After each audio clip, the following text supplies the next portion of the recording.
So in the documentary, you mentioned that you actually went to work for Bill Gothard, or you went to his training center. Can you speak to that a little bit? Yeah.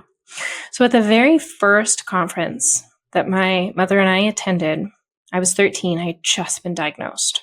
Bill was 71, and he spotted me at that conference. And he approached me, and first he asked, "What do you want to do when you grow up?" And we were alone in a hallway. We were both passing each other in the hallway, and he just locked eyes with me and pulled me aside.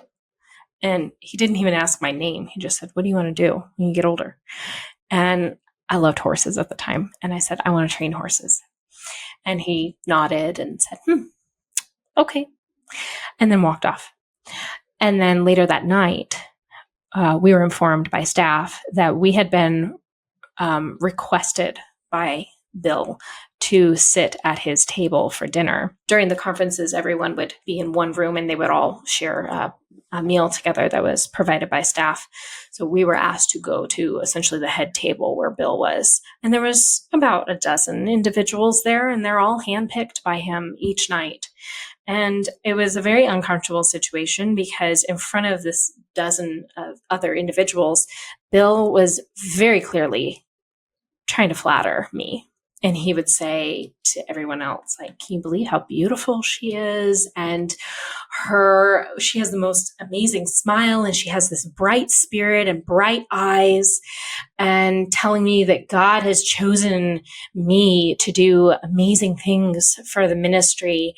And then he tells everyone that Emily says she wants to train horses for a living, but I think we need to teach her how to train men. Meaning, he's pulling that verse about being a disciple and a fisher of men. So he wanted me to essentially go into ministry full time, and that, training horses was worthless and that I needed to do ministry instead.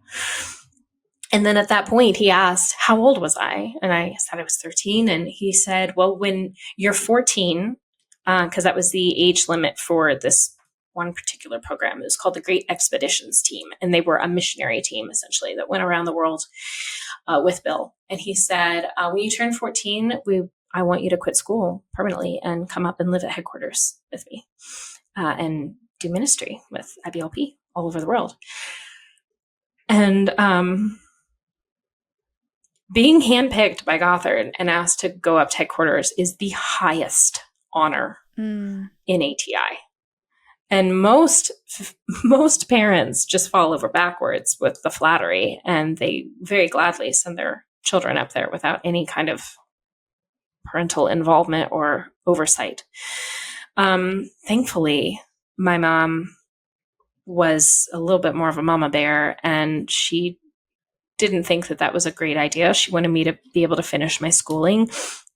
She also told him, she said, Crohn's disease and third world countries don't mix very well. Yeah. If she's so medically fragile, we need to make sure that, she's got safe water to drink and have to be careful about what kind of food she eats. And I was on a super restrictive diet. And so we really didn't think that I was healthy enough to be able to do missionary work and travel like that.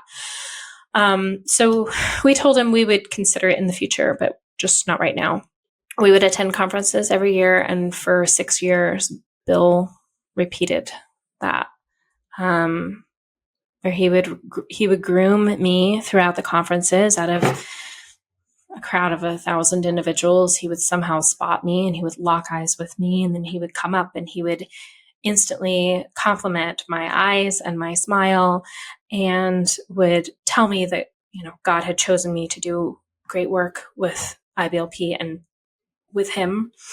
And he would ask me to come up and live at headquarters full time. And over the years, I began to explain the abuse that I was living under and I was experiencing.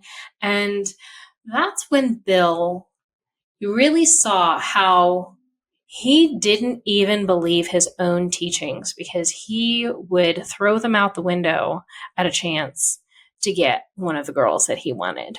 Oh. So when I was 18, we had another moment where it was like 11 o'clock at night and the conference had ended for the day. And it was just me and my mom and Bill sitting in this empty space with all these, where the conference was. And he kept insisting I needed to come to headquarters because I was sick, because of, I had Crohn's disease, because I was living in a stressful home and I needed to get away from that stress. The answer was headquarters. My mom was leery about it, but she finally agreed. She said, okay, we won't come full time. We won't make an indefinite agreement, but we will come up for just 1 to 2 weeks for counseling. Again, the focus being put on me because I was told we need to teach Emily how to deal with the stress. Rather than maybe deal with the person that's causing the stress. We need to teach Emily how to be able to deal with it so the stress doesn't affect her body physically. And my mother says, but we need to call, Emily's dad and make sure that he's okay with that.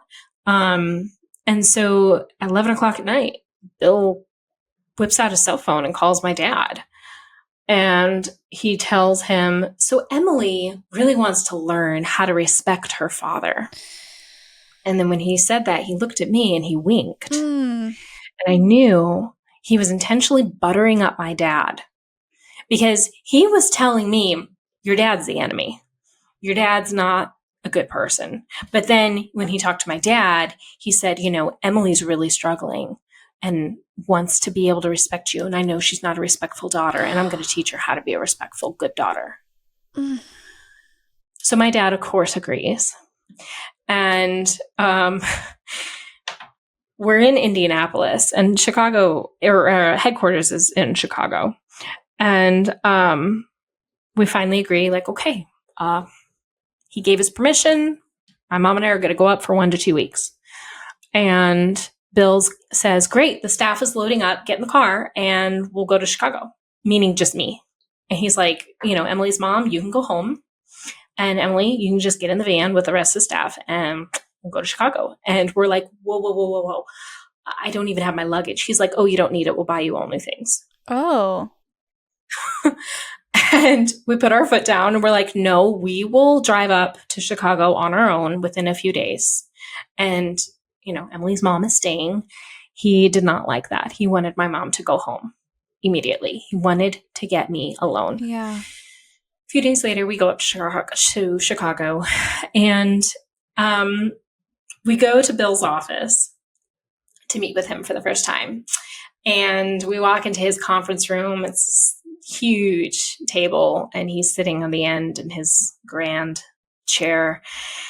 And I start to walk up to him, and he stands up, and he says, Emily, I have been waiting for this moment for 6 years. Oh my gosh. You are finally here. I think I'm going to throw up. It was like walking into the spider's web. It was very creepy. And he sits me and my mom down, and he proceeds to tell us that your father has lost all authority over you, and that I'm your new authority, and that you should leave your family, come live at headquarters, and headquarters will be your new family.